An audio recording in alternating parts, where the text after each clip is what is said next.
Trophy shocking prize money reveal. Sydney McLaughlin Levrone sparks controversy that divides track and field drama.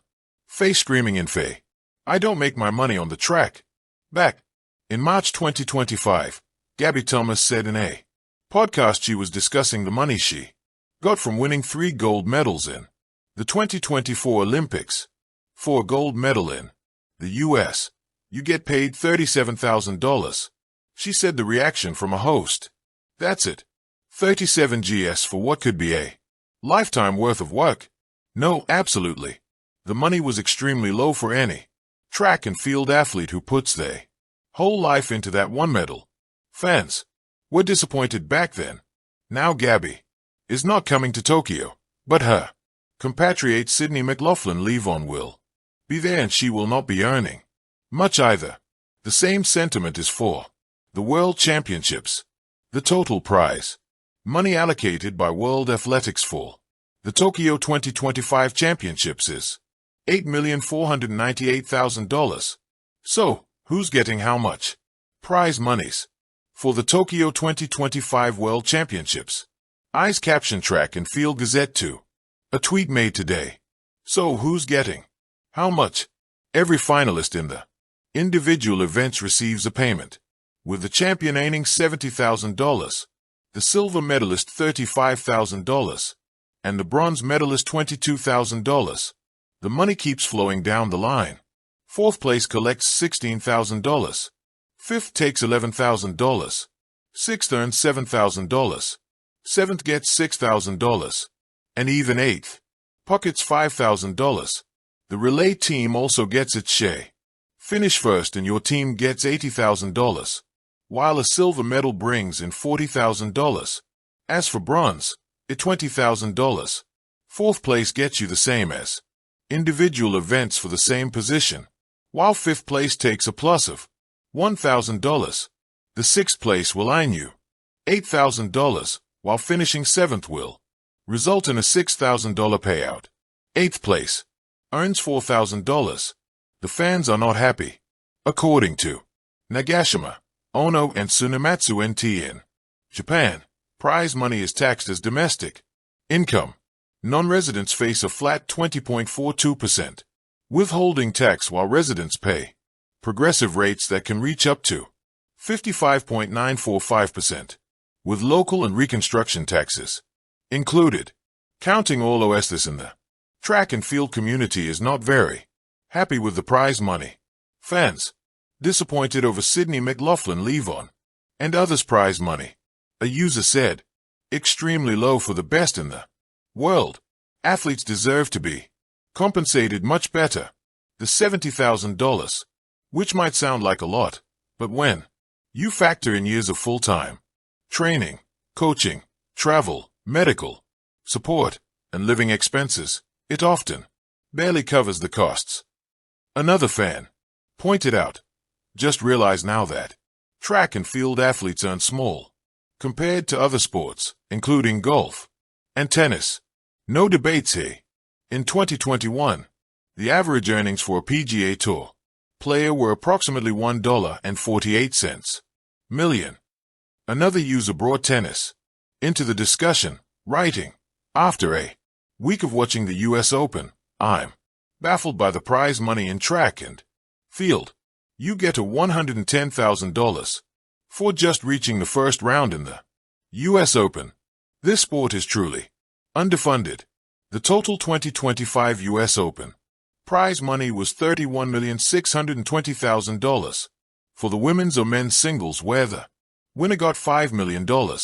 A track and field fan also said mediocre footballers make more than this a week, often while sitting on the bench. Also, what about the events that contain more than 8 competitors? Are those who finish ninth and below getting nothing? The comparison to football also echoed in another comment from a fan commenting, "Most football players in European leagues earn more than first place every single week.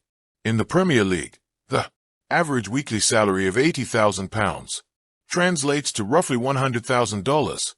The top players can earn up to £525,000 per week, or about £656,000 Even the average player's weekly pay exceeds the $70,000 awarded to a gold medalist at the 2025 World Athletics Championships. So Sydney McLaughlin Levrone, who is taking a new challenge on Noah Lyles, who has come back from injury and is defending his title, won't be getting much money when you compare it to other sports. The announcement was supposed to be a moment of celebration, a showcase of recognition for the extraordinary athletes who redefine the limits of human speed, strength, and endurance. Instead, it has left a bitter taste in the mouths of fans, athletes, and even legends of the sport. When World Athletics revealed the prize money allocations for upcoming competitions, Sydney McLaughlin Levrone, the reigning Olympic champion and world record holder, found herself at the center of a storm she never asked for. The number spoke louder than any headline. Despite being hailed as one of the greatest athletes of her generation, Sydney, along with fellow stars like Sha'Carri Richardson, Noah Lyles, and others, stood to earn prize money that felt disproportionately small compared to the monumental efforts and global appeal they bring to the sport. Track and field, the foundation of the Olympic Games, seemed once again undervalued compared to other arenas where athletes cash in millions for sponsorships and league contracts. Social media lit up almost instantly. Fans called it shameful, arguing that the governing bodies were quick to celebrate athletes when they shattered world records, but slow to back up those celebrations with meaningful financial rewards. Sydney's name trended not because of her unmatched hurdles technique or her ability to glide across the track with unshakable calm, but because the community recognized how poorly she and her peers were being compensated. Imagine putting your body through years of brutal training, breaking records, inspiring millions, and then realizing your prize money is barely enough to cover a year's training expenses. One frustrated fan wrote on X. Another simply posted, "Track deserves better." Even veteran athletes weighed in.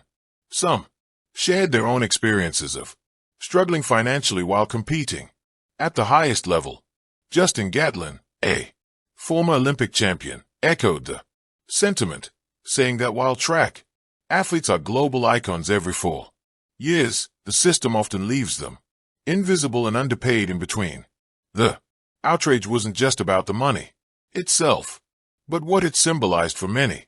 It was a reflection of a larger problem: track and field's inability to fully capitalize on its superstars. Sydney McLaughlin Levrone, with her poise, elegance, and talent, is tailor-made for global stardom. Yet she and others still face a financial ceiling far lower than stars in basketball, tennis, or even swimming. Still, amidst the anger, there was also resilience. Sydney herself, ever composed, chose her words carefully. When asked, she didn't lash out, but hinted that athletes deserve more than applause. They deserve investment. Her subtle strength spoke volumes, amplifying the collective voice of the track community without needing to ignite flames herself. The announcement may have been a misstep, but the uproar it caused could become a catalyst. For too long, track athletes have carried the weight of tradition without the reward of modern recognition. Now, with fans united and stars like Sydney McLaughlin Levrone at the forefront, the message is clear: applause is not enough. Respect must be shown not just in medals and records, but in paychecks, too. What do you think? Is the money justified? Thank you for watching. Please don't forget to hit the subscribe button, like and share. Till next time.